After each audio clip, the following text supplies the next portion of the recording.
Baik. Assalamualaikum warahmatullahi wabarakatuh.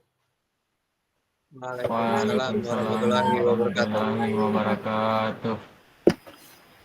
Jadi, sebelumnya perkenalkan nama saya Muhammad Iqbal dengan NIM F521240899 dari angkatan 2024.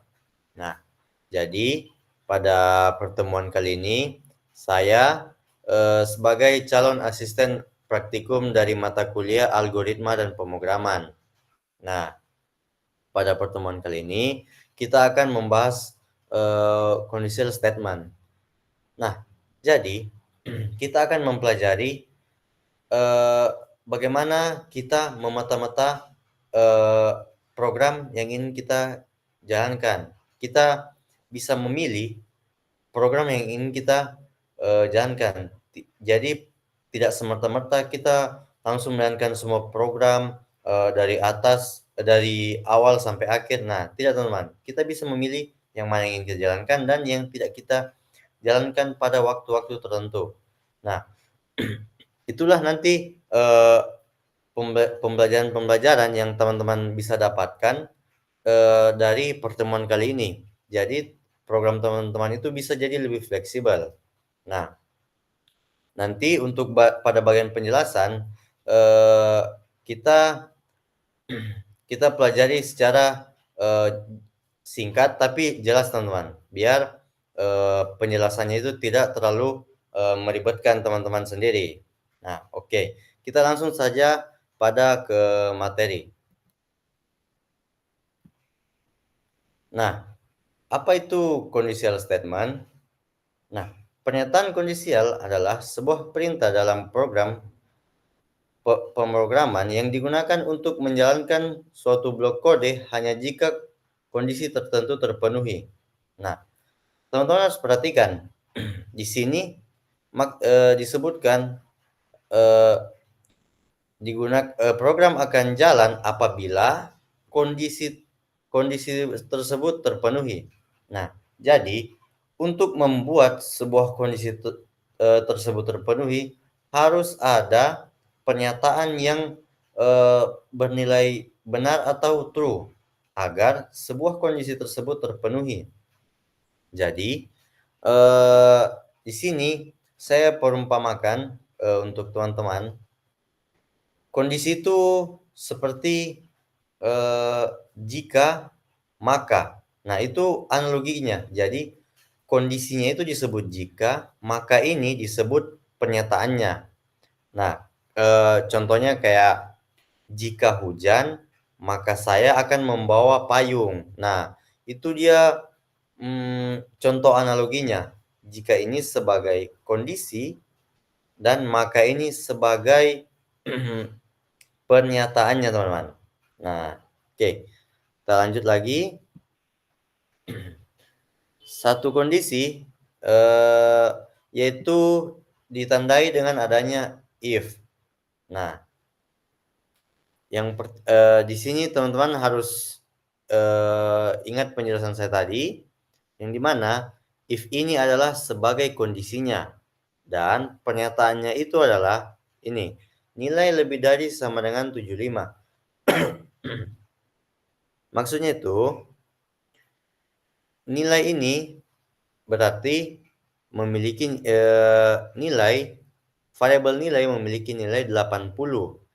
Berarti pernyataannya 80 lebih dari sama dengan 75 merupakan pernyataan yang benar. Berarti pernyataan ini itu mengembalikan nilai true. Dan apabila pernyataan mengembalikan nilai true, maka kondisi tersebut akan terpenuhi. Apabila kondisi terpenuhi, maka program yang ada di bawah kondisi akan terjalankan, teman-teman. Nah, beginilah mungkin penjelasannya mengenai satu kondisi.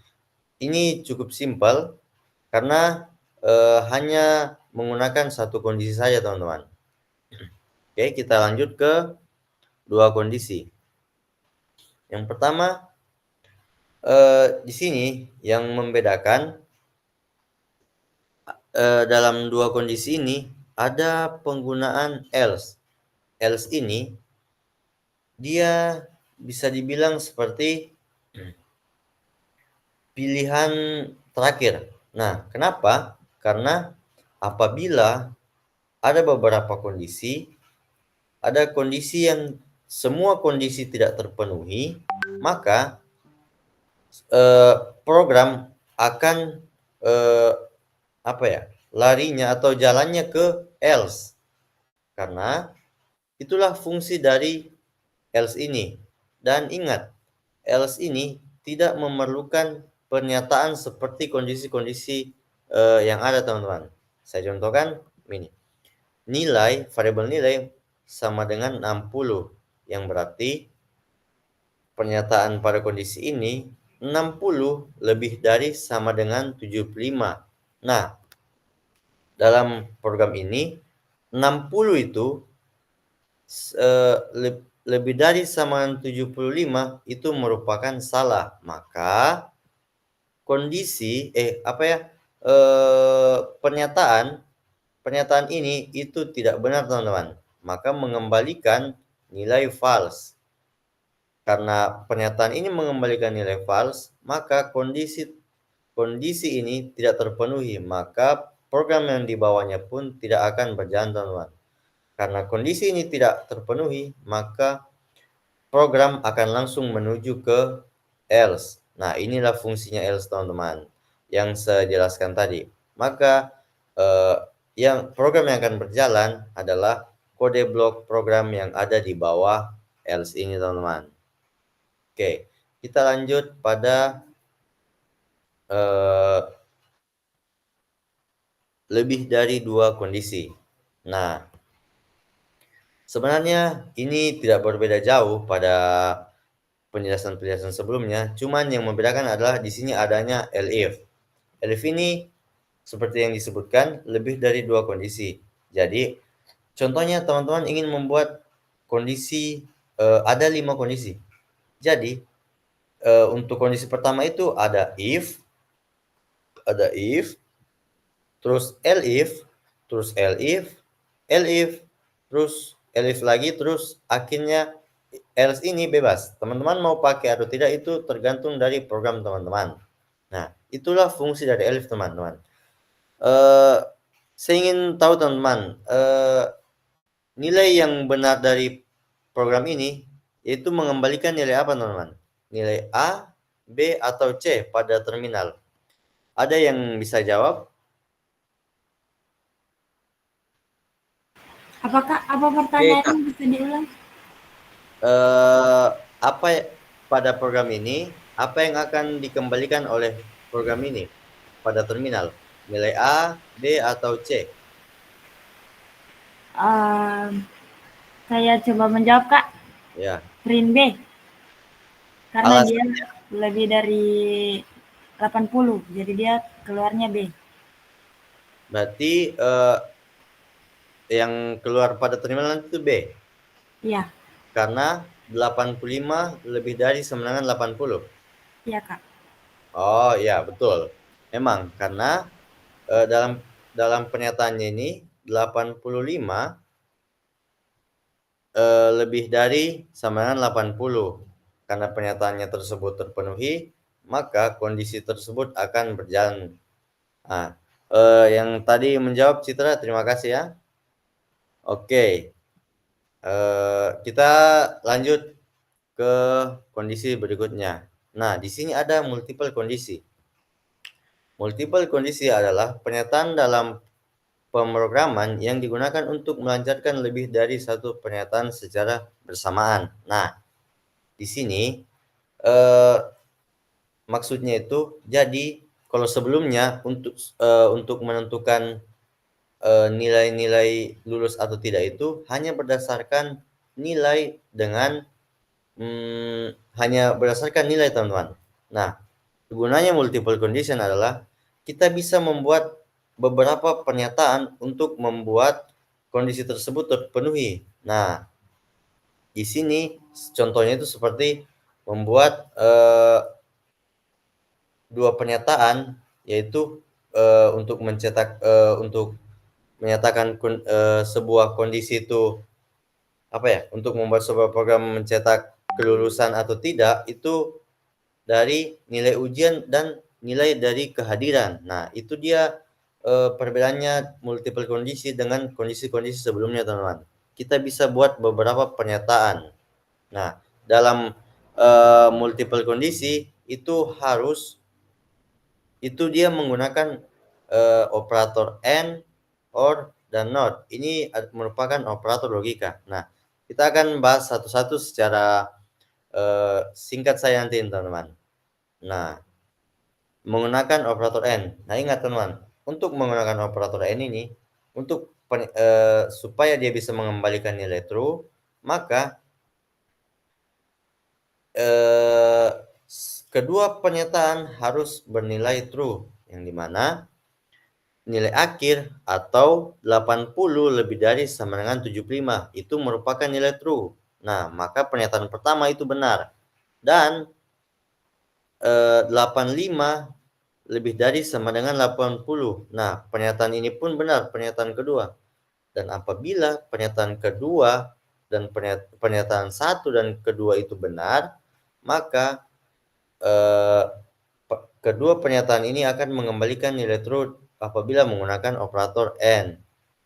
Karena operator and ini mengembalikan nilai true, maka kondisi akan terpenuhi, teman-teman. Maka terprintlah lulus dengan nilai dan kehadiran baik. Nah, ini fungsi dari multiple condition, teman-teman, yang menggunakan operator and. Oke, kita lanjut.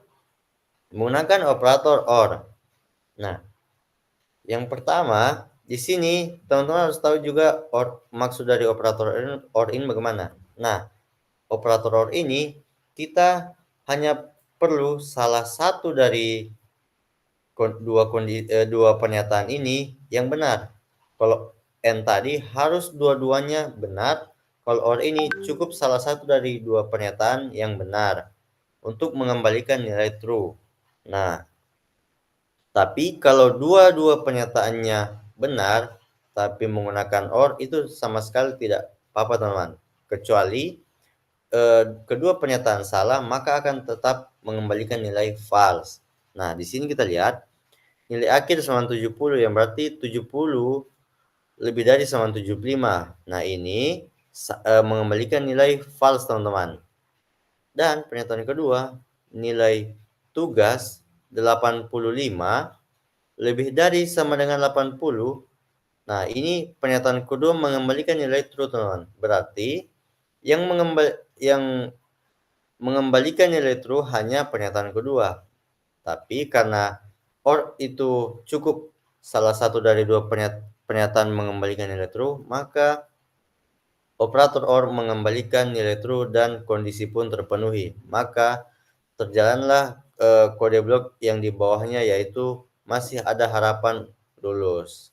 Nah, begitu kira-kira, teman-teman. Oke, kita lanjut lagi. Menggunakan operator not. Nah, untuk not ini, itu dia bisa dibilang membalikan sebuah fakta, teman-teman. Yang harusnya operatornya mengembalikan nilai true, dia akan menjadi false. Nah, intinya dia membalikan, teman-teman. Nah, di sini nilai ujian yaitu 70 lebih dari sama dengan 75. Nah, ini menghasilkan nilai false. Nah, ya, 70 lebih dari sama dengan 75 itu mengembalikan nilai false. Dan nilai absen yaitu 60 lebih dari sama dengan 80. Maka ini mengembalikan juga nilai false. Maka n ini yang harusnya false karena kita menggunakan operator not, maka dia membalikan menjadi true, teman-teman. Nah, maka yang akan tampil nanti adalah tidak memenuhi syarat kelulusan. Nah, oke, kita lanjut pada materi terakhir, teman-teman. Nested condition.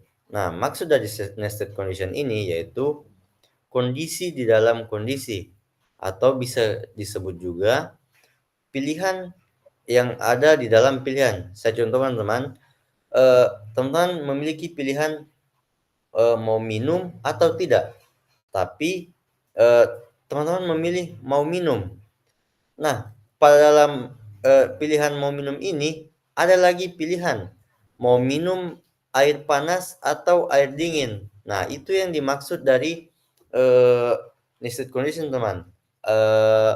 Kondisi dalam kondisi atau ada pilihan di dalam pilihan. Nah, contohnya ini. Pada kondisi pertama, nilai lebih dari sama dengan 75 yang berarti 85 lebih dari sama 75 itu benar, dan akan lanjut pada kode blok berikutnya, yaitu terdapat kondisi lagi teman-teman, yaitu nilai absence yang sama dengan 90 yang berarti 90 lebih dari sama dengan 80, yaitu mengembalikan pernyataan yang bernilai true, maka kondisi ini pun terpenuhi. Maka dia akan melanjutkan lagi pada kode blok berikutnya, yaitu print lulus dengan baik. Nah, beginilah penjelasan singkat mengenai nested condition, teman-teman. Nah, oke.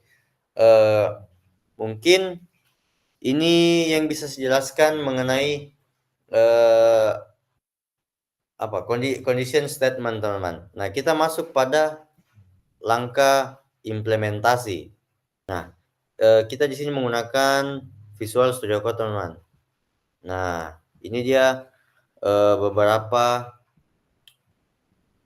implementasinya, teman-teman. Nah, di sini untuk penilaiannya itu di input supaya kita bisa coba sendiri. Nah, saya ingin